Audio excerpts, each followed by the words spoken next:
हरि ओम। ओम नमः शिवाय। ओम विष्णुवे नमः। हरि ओम। तो आज हम गायत्री के विषय में और अध्ययन करेंगे।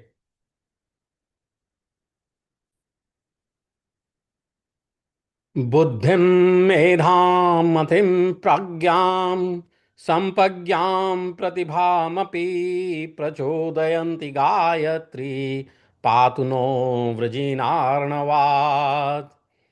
बुद्धिं मेधां मतिं प्रज्ञां संपेग संप्रज्ञां प्रतिभामपि प्रचोदयन्ति गायत्री पातु नो व्रजिनार्णवात्। परमात्मा ने मानव को विशेष उपहार के रूप में बुद्धि दी, साथ ही इसके विकास का अवसर भी दिया।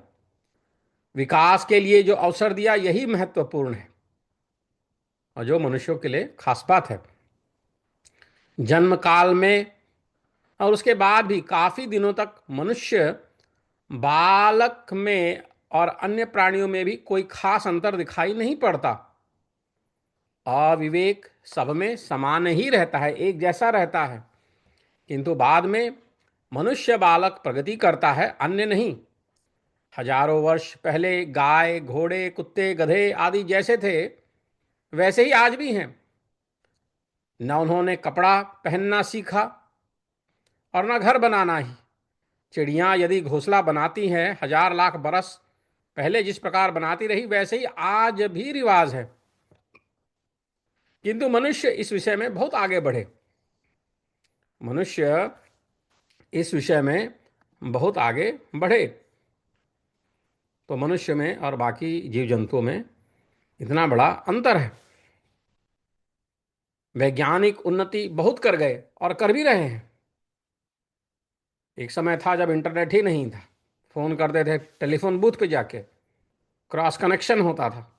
आज हम जूम पे और व्हाट्सएप पे बैठ के जो है फटाफट, तो किस प्रकार मनुष्य सभ्यता जो है बदल रही है।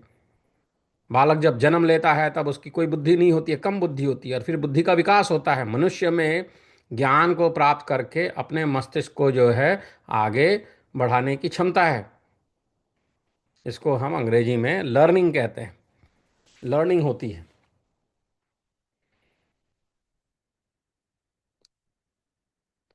यह भी कहा जाता है कि पशुओं में बुद्धि नहीं होती। वैसे तो पशुओं में भी अंतःकरण होता है, वे भी मालिक को पहचानते हैं, शत्रु मित्र को पहचानते हैं, देखते हैं सुनते हैं, किंतु सामान्य बुद्धि ही उनमें होती है, विशेष बुद्धि नहीं होती है। मनुष्य में विशेष बुद्धि होती है जिसे मनुष्य में विशेष बुद्धि होती है जिसे गायत्री विकसित करती है। प्रचोदयात बुद्धि के अनेक विभाग हैं। एक प्रगतिशील समझदारी, इसी को बुद्धि कहते हैं। दूसरी मेधा, ग्रहण पटुता जिसको कहते हैं, मेधावी छात्र है ऐसा कहते हैं। तीसरी मति, मननशीलता जिसको कहते हैं। विशेष ज्ञान प्रज्ञा है, जिसके होने पर विद्वान कहलाता है। यहां तक तो लौकिक है। संप्रज्ञा और पराप्रज्ञा अलौकिक है। संप्रज्ञा संप्रज्ञान समाधि में उत्पन्न ऋतंभरा प्रज्ञा को कहते हैं।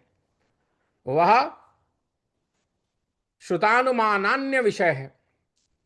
श्रुतानुमानाभ्यमन्य विषया विशेषार्थत्वात्, ऐसा पातंजल सूत्र है। अंतिम पराग प्रज्ञा है जो अखंडाकार वृत्ति रूप है। इन सब की व्याख्या मंत्र व्याख्यान के अवसर में विशेष रूप से की जाएगी। कुछ अन्य भेद भी आगे बताएंगे। इन सबको लेकर धियः, यह बहुवचन है। धियः यह बहुवचन है, हमारी बुद्धियों को प्रेरित करे। ऐसा सुनने पर कितनी बुद्धियां मनुष्य की होती हैं, यह प्रश्न उठता है। हम कहते हैं कि हमारी बुद्धियों को प्रेरित करे, सत्कर्मों की तरफ प्रेरित करे, प्रचोदयात करे। यह प्रश्न उठता है कि मनुष्य की कितनी बुद्धियां होती हैं। इन बुद्धियों को प्रचोदित करने की यह प्रार्थना है गायत्री मंत्र। उसी से मनुष्य आत्मरक्षा कर सकता है। इस अभाव में मनुष्य आत्मघाती होता है। अगर इसका अभाव हुआ तो अपना ही नुकसान कर रहा है, आत्मघाती है। आचार्य शंकर आत्मघाती का स्वरूप कहते हैं क्या?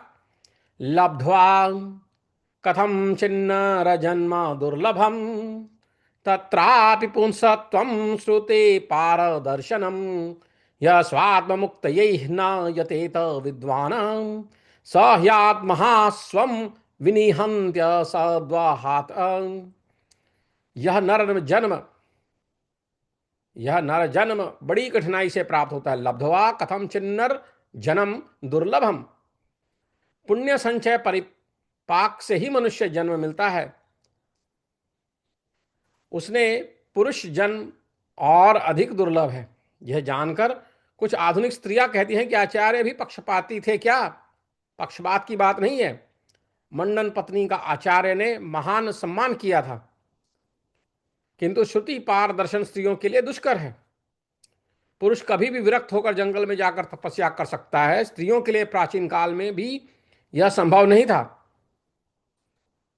आज तो सुतराम नहीं है, प्राचीन काल में ब्रह्मचारियों के मध्य में कण्वा आश्रम में शकुंतला और उसकी सहेलियां निर्भय रहती थीं। शकुंतला कोई छोटी बच्ची भी नहीं थी, परंतु कण्वाश्रम के ब्रह्मचारी कितने संयमी एवं सभ्य थे। क्या आज की परिस्थिति ऐसी है? अस्तु। तप के बिना और वैराग्य के बिना श्रुति पार ब्रह्म दर्शन नहीं हो सकता। सत्येन लभ्यस्तपसा हेश आत्मा संपज्ञानेन ब्रह्मचर्येण नित्यमाम, ऐसा उपनिषद का मंत्र है। सत्य के व्रत से, सत्येन लभ्यस्तपसा हेश आत्मा सम्यक ज्ञानेन ब्रह्मचर्येण नित्यम। सत्य के व्रत से, घोर तप से, सम्यक ज्ञान से और ब्रह्मचर्य से ही यह आत्मा प्राप्य है।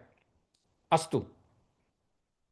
ऐसा पुरुष मानव शरीर प्राप्त होने के बावजूद जो मनुष्य आत्मा के मोक्ष के लिए प्रयत्न नहीं करता, ज्ञान संपादन नहीं करता, वह असद्वह से असत शरीर आदि को ही आत्मा के रूप में ग्रहण करने के कारण आत्मघाती होता है।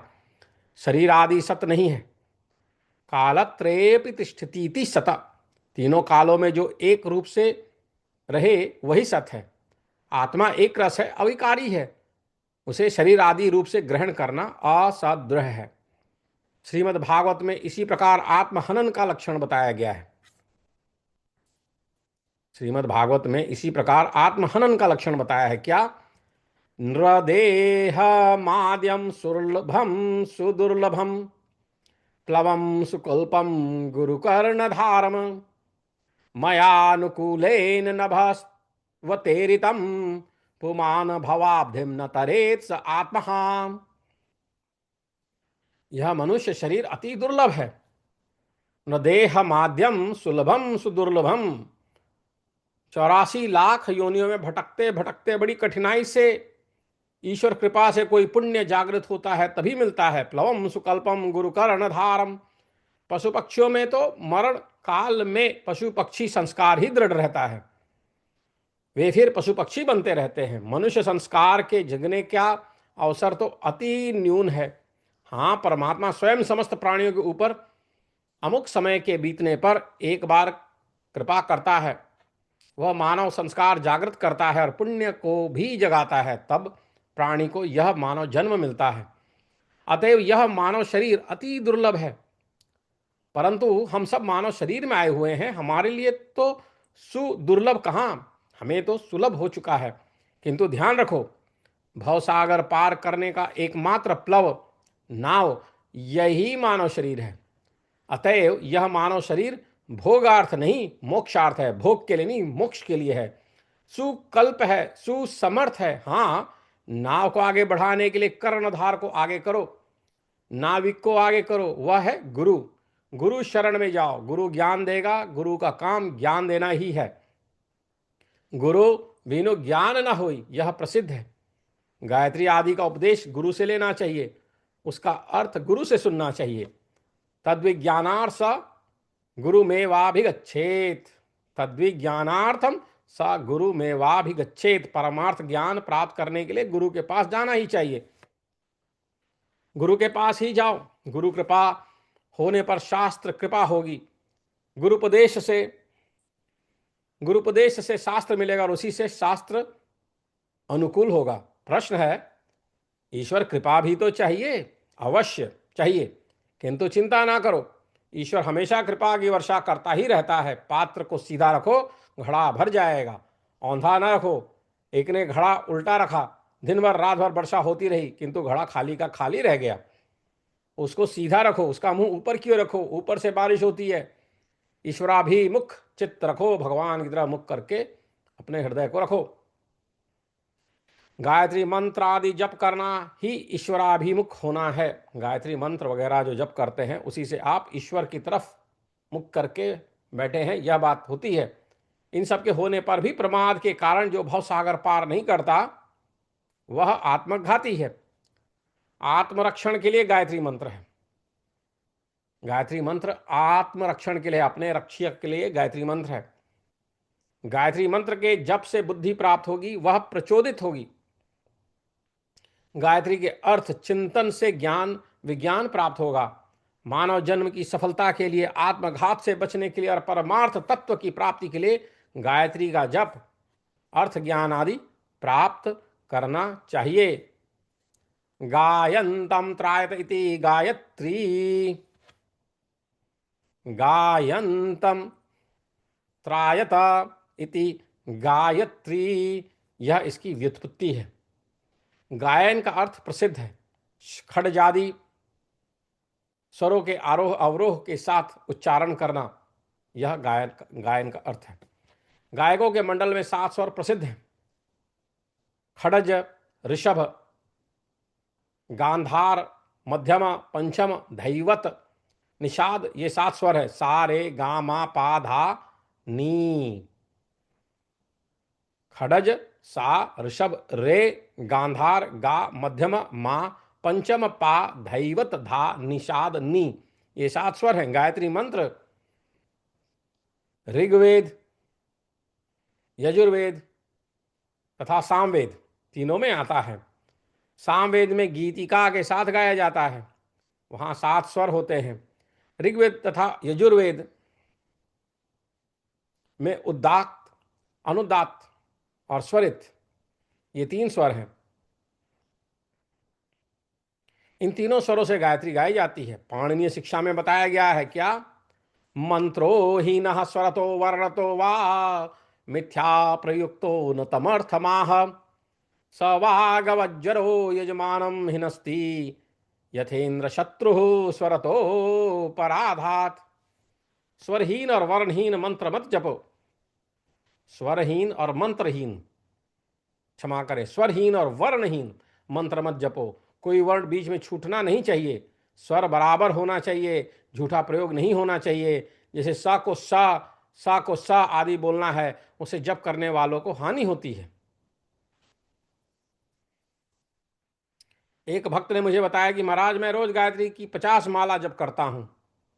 इतना बहुत हो गया ना महाराज। मैं प्रभावित हुआ। मैंने सोचा कि इसकी मेहनत प्रशंसनीय है। मैंने पूछा कितना समय लगता है? उसने कहा 15 मिनट। मैंने पूछा क्या एक माला का 15 मिनट समय? उसने कहा नहीं महाराज, पूरी 25 माला का है। मैंने कहा तब तो तुमने अपना उद्धार कर लिया। अरे मुझे 10 माला करने में 1 घंटा लगता है। वह भक्त बोला आप लोग पंडित हैं इसलिए आपको ज़्यादा समय लगता है।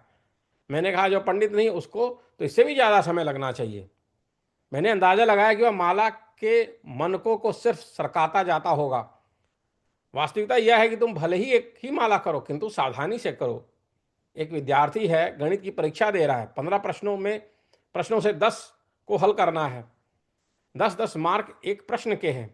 पूरे 15 प्रश्नों को उसने हल किया, उत्तर गलत, रास्ता गलत। एक दूसरा विद्यार्थी है, उसने 4 ही प्रश्न हल किए किंतु सही। अब बोलो कौन सा पास होगा, कौन फेल होगा? हमने देखा एक मकान बारिश में चूता था। हर साल 1 बोरा सीमेंट और 10 बोरा रेत मिलाकर डालता था, सब वह जाता था। एक साल आधी बोरी सीमेंट और 2 बोरी रेत डाली तो हमेशा की शिकायत समाप्त हो गई। थोड़ा करो किंतु ठीक ढंग से। किंतु संख्या पूर्ति से परमेश्वर प्रसन्न नहीं होता। बृहदारण्यक में दूसरी व्युत्पत्ति आती है।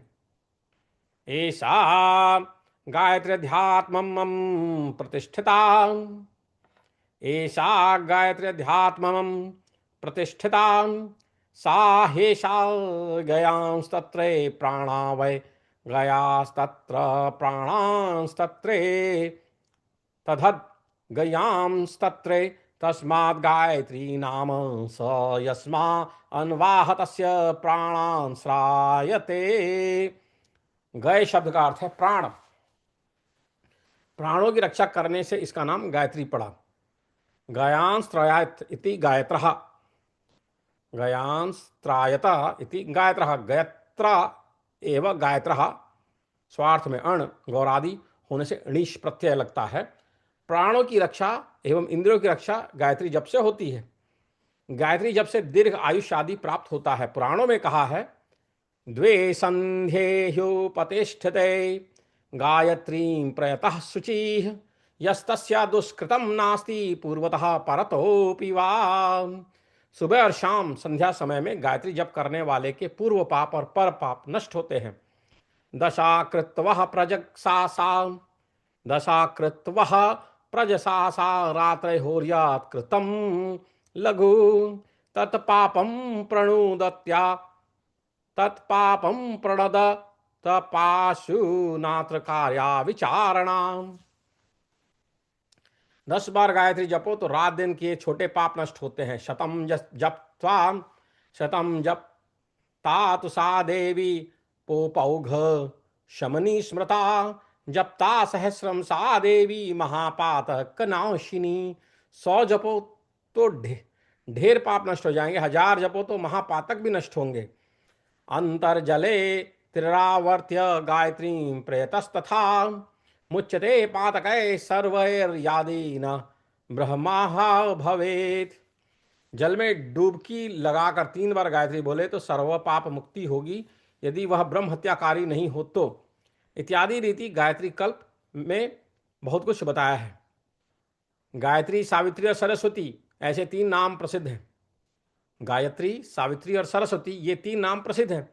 कहीं कहीं इनको भिन्न रूप से बताया है, परंतु काल भेद से एक ही के ये नाम अन्य महर्षियों ने बताया है। गायत्री नाम पूर्वाणी सावित्री मध्यमे दिनम सरस्वती च साह्याने शैव संध्या त्रिषु स्मृता।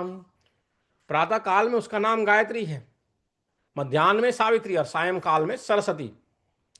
वह 3 संध्या है। व्युत्पत्ति भेद से भी एक एक नाम बताए हैं। गायत्री प्रोच्यते तस्मादाज्ञान्तं त्रायते सदा सावित्री द्योतनात् सैव सावित्री परिकीर्तिता जगत प्रसवित्रत्वाश्च वाग्रूपता सरस्वती वाग्रूपत्वात् सरस्वती।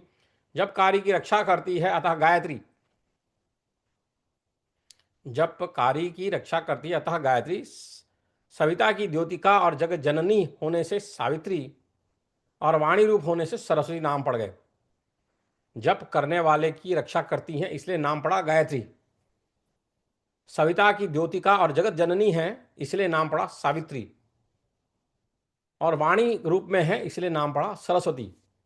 गायत्री वा इदम सर्वं भूतम यदिदम किचम वाग्वै गायत्री वाग्वा इदम सर्वं भूत गायती च त्रायते च इत्यादि वचन छांदोग्य में है।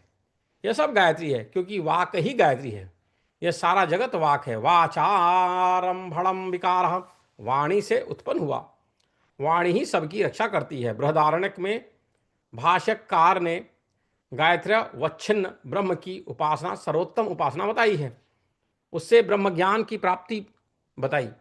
तदर्थ ही गायत्री का वर्णन बृहदारण्यक में आया। गायत्री मंत्र जप के साथ प्राणायाम करने का भी विधान आया है। सव्याहृतिम स प्रणवाम गायत्रीम शिरसा सह त्रिपठेदायता प्राण प्राणायाम स उच्यते अहोरात्र कृतात् पापान मुच्यते नात्र संशयः। प्रणव एवं व्याहृतियों के साथ और अंत में सिर के साथ 3 बार कुंभक में गायत्री जपना चाहिए, वही प्राणायाम है। इतने से अहरोत्रकृत पाप नष्ट होते हैं। प्रणव और व्याहृतियों के साथ और अंत में सिर के साथ 3 बार कुंभक में गायत्री जपना चाहिए, वही प्राणायाम है इतने से अहोरात्र कृत पाप नष्ट होते हैं। यहाँ तक का सारांश यही है, यहाँ तक का सारांश यही है कि शास्त्रानुसार बाल्य अवस्था में गायत्री मंत्र का जप करना चाहिए। केवल जप करना भी सार्थक है, उससे भी शक्ति प्राप्त होती है, दिव्यता आ जाती है। उसके बाद इसी मंत्र के द्वारा सूर्योपासना करें एवं शिव विष्णु आदि देवों की भी उपासना करें। यथाशक्ति गायत्री पुरस्चरणादि भी करें। फिर गायत्री का महावाक्यार्थ ज्ञान गुरुमुख से प्राप्त करें। उसमें सफलता पाने के लिए गायत्री व छिन्न ब्रह्म की भी उपासना करें। आदि से अंत पर्यंत गायत्री सहित प्राणायाम भी करते रहना चाहिए। इस विषय में मनु महाराज ने कहा है, अज्ञारात्र्याच यांजन्तन हिनस्त्य ज्ञानतो यति तेषां स्नात्वा विशुद्ध्यर्थम प्राणायामान खडाचरेत। दिन रात में अज्ञान से किए पापों की निवृत्ति के लिए स्नानोत्तर यति 6 प्राणायाम करे। वह यदि गायत्री सहित हो तो फिर कहना क्या, यह पहले कह चुके हैं। प्राणायामा ब्राह्मणस्य त्रयोपि विधिवत कृताः व्याहृति प्रणवैर्युक्ता विज्ञेयम परमम तपः। सन्यासी के लिए ऊपर बताया। अन्य भी ब्राह्मण आदि यदि विधिवत प्रणव आदि सहित प्राणायाम 3 तक भी करे तो भी उसे परम तप समझो। इस प्रकार जीवन को गायत्रीमय बनाना चाहिए। अंतिम लक्ष्य तो पदार्थ शोधन पूर्वक वाक्यार्थ ज्ञान जो अखंडाकार वृत्ति रूप है उसे संपादित करना ही है, जिससे मानव जीवन का परम लक्ष्य परम पुरुषार्थ मोक्ष की प्राप्ति होती है। अतः हम इस महामंत्र की व्याख्या करेंगे। योऽर्थज्ञ इता सकलम भद्रामश्नुते, ऐसा वेद वचन है, ऐसा वेद वचन है। हरि ओम।